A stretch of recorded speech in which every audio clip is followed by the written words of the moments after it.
Good afternoon, everyone. Welcome to another episode of Spilling Tea. I am your host, Tiffany Daniels.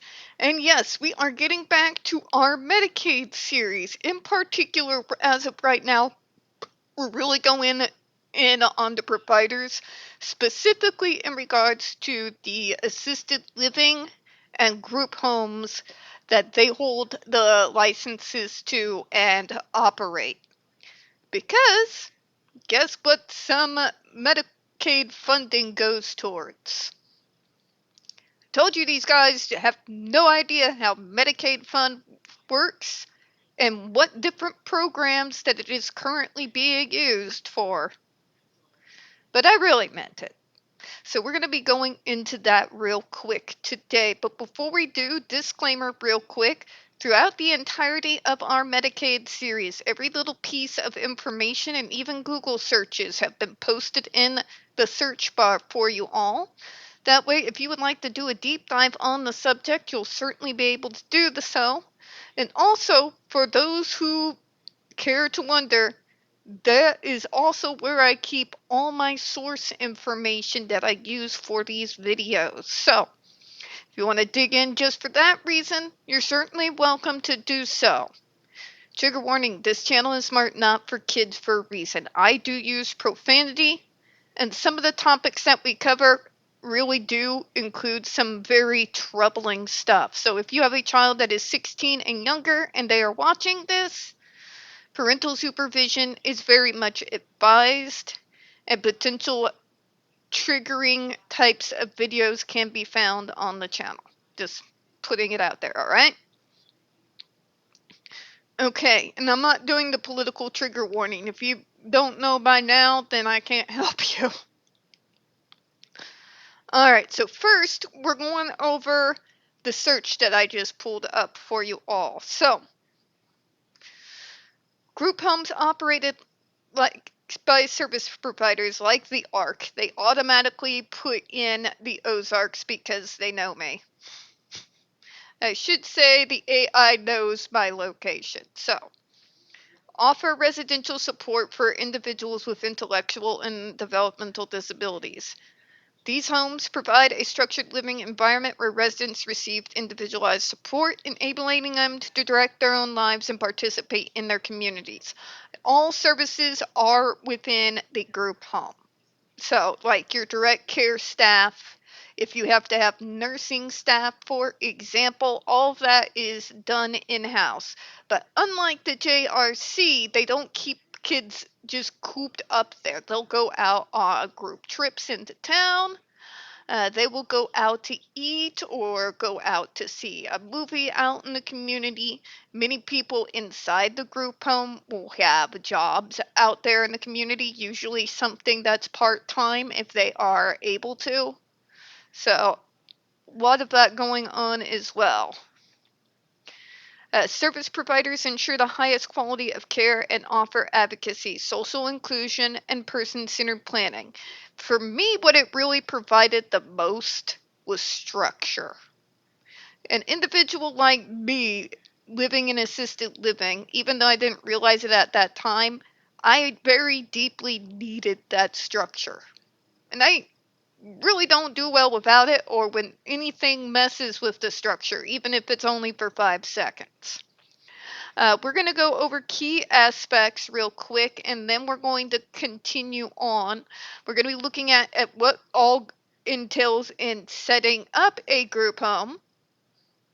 I wonder if they're going to show us some of the costs as well.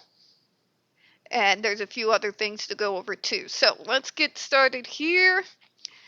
Individualized support, which is service providers tailor support to each resident's specific needs and goals, promoting independence and self-direction. The individualized support focuses mainly on the information gleaned from the full functional behavioral assessment and the monthly meetings where we reevaluate where we are, what is working, and what is not working. So that is a part of individualized support. It also helps determine if there's new areas popping up where you notice I might need help that hasn't been addressed, Or you may want to get rid of something that is a support, or it was an issue that I was having that I was no longer having, and you would want that removed from the plan. So they help enact the plan, help teach life skills, help things keep on track. They're in constant contact with your team and all the things that get discussed during those monthly revaluations. Community integration, this is CI, is what we call it. And we'll be going over that here in just a second. Let me get a sip real quick.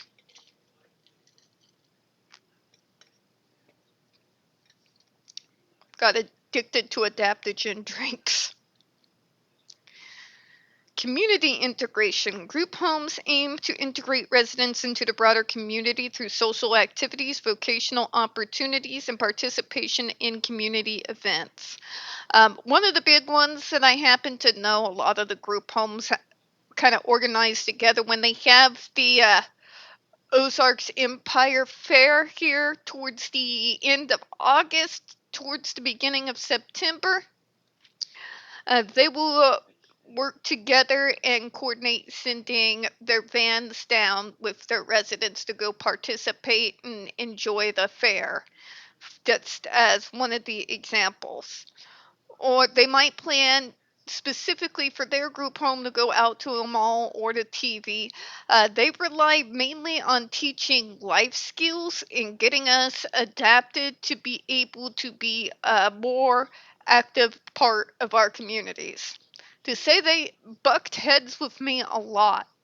And the only reason why I was able to get away with not peopling as often as I did was because my job was literally being an advocate, which required me to be out in the community constantly.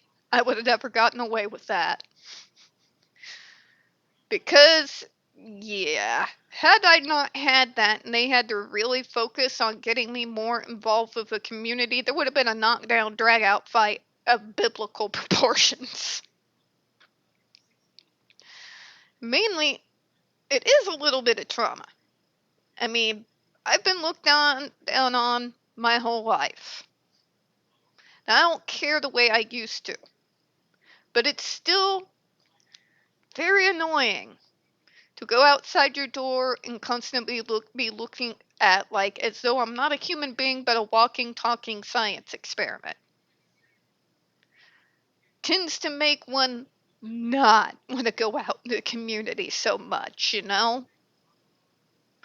So what do? You usually develop your own community, right? Well, us advocates kind of did that. And more people kept coming in. But anyways, I'm going in left field here. Sorry about that. Person-centered approach. Now, ARC relies very heavily on this. I helped them and DCO and Judifine really push that in the 2010s, right as it was becoming more popular and more well known. The focus is on the individual preferences, choices, and goals, ensuring they have their voice in their living situation and daily routines. So that means, unlike the JRC and quite a few group homes, the person centered approach means I get the final yay or nay. And that's true even if the individual who's a part of the person centered approach happens to be a minor. It doesn't matter. It's person centered planning. They get the final yay or nay, minor or no. It honestly isn't that better. Seriously. Advocacy and social inclusion. Don't mind the advocacy, but don't you want to be included? No. Have you seen people lately? Besides getting looked at as a science experiment, have you seen people?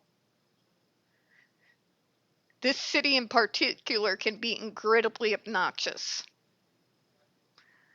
I get my socialization done by advocacy, and after our events are done, hanging out with my fellow disableds that I've been friends with for decades. That is the extent of me being social outside of my mom being my bestie. And before you say that's sad, no, it isn't. My mom's awesome. Anyways, let me continue here.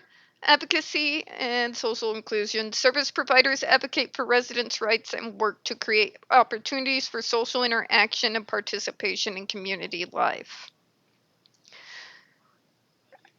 I work because I need money. If I could avoid the socialization part of it entirely, I would be more than happy.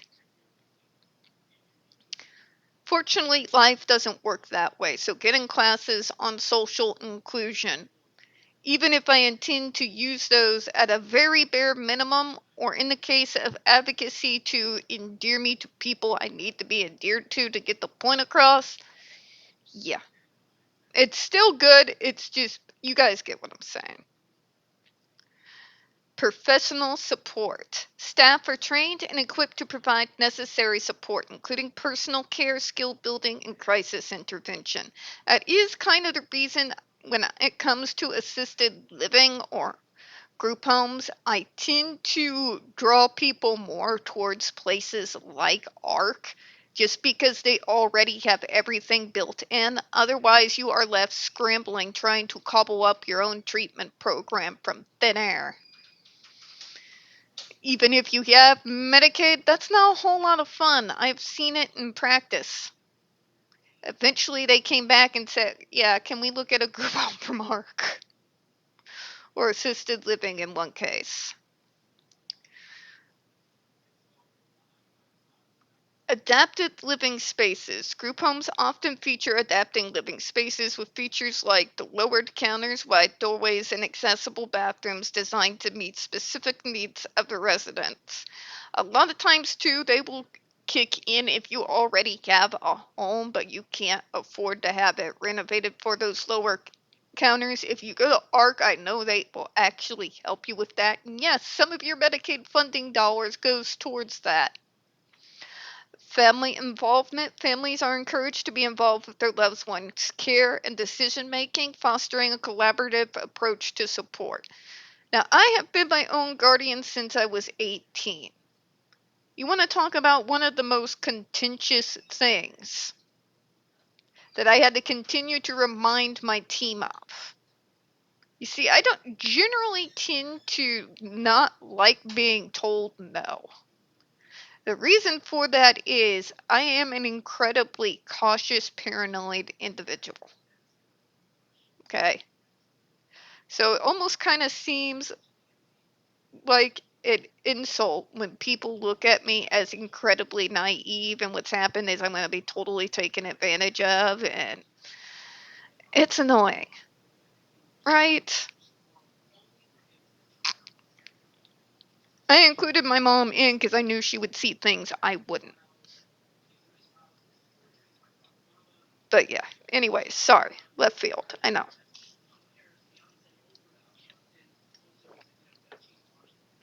But the reason why that bucked heads was all those years ago when I went to England. I did so while I was still in assisted living. So not only was my mom freaking out, I had to hear that crap in stereo from every single person on my team. I had to tell the story of how I did background checks on everyone and show those background checks to like at least 10 to 15 people. It's because a lot of times some of these folks, at least in the beginning, are usually not their own guardians, or they at least have a very durable power of attorney, which I did not get involved with until later on. So, yeah, me being able to say no, and them and my mom not really being able to do anything about it, kind of like there was some knocking of the heads, I'm not gonna lie. Thankfully, it turned out I was both right and wrong, but that's a story for another day.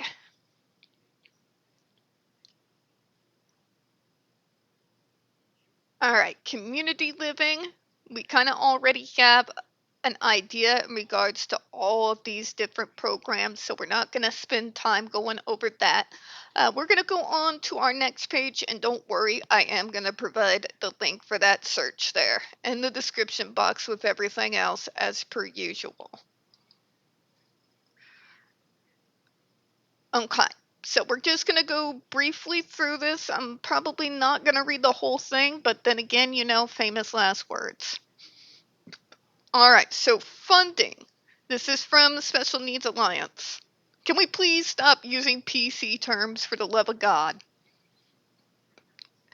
There are two important questions James A. Caffrey, Esquire, cautions should be answered before moving forward with exploring the creation of a small group home.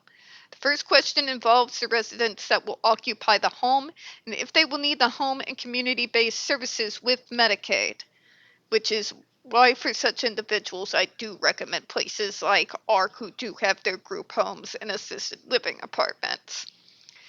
If clients suggest creating a nonprofit or a private group home, one of the first questions would also be about funding sources.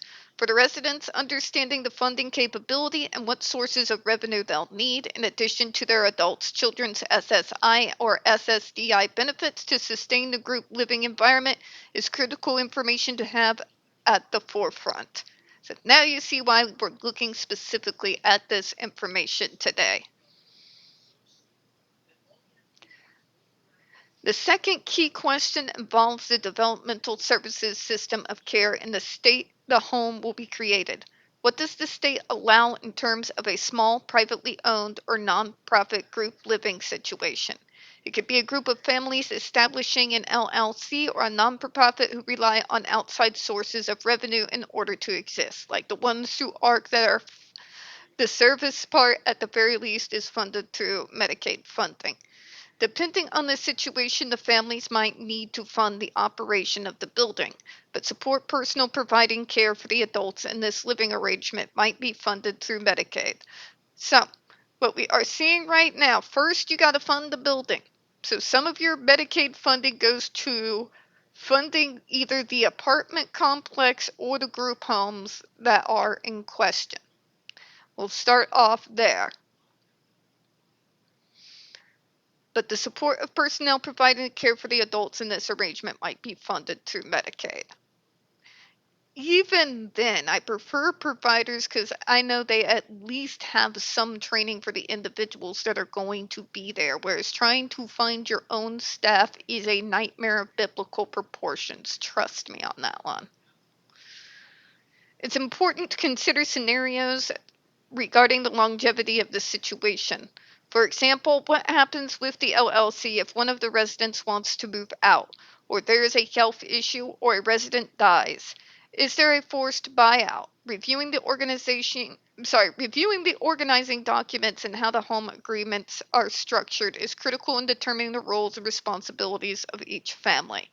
Private versus nonprofit group home. This is what I wanted to get to here.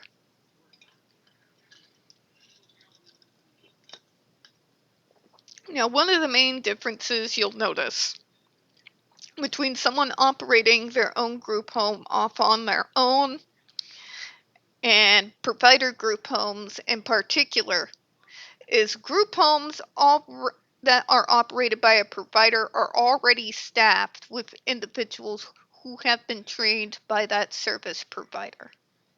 If you're out there on a group home on your own and you're just doing a startup, just finding the individuals that you feel would be qualified to be there as staff to help work with the kids, it's going to be a Herculean feat.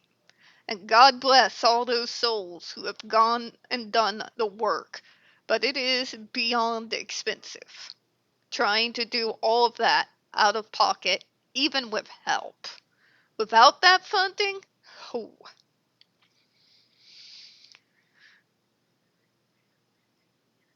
For a private group home, families might decide ahead of time who will purchase the house, pay for the taxes and insurance, and what type of control each family will have on the living arrangement, staffing, and daily operation of the home. Because guess what? You have to have insurance when you are running a group home. That insurance is not cheap. It helps cover any repairs to the building that might need to be had, any fixing up it may be. If you want to have a little bit extra, maybe you take it and use it to take the folks out to eat as a weekend activity, that sort of thing.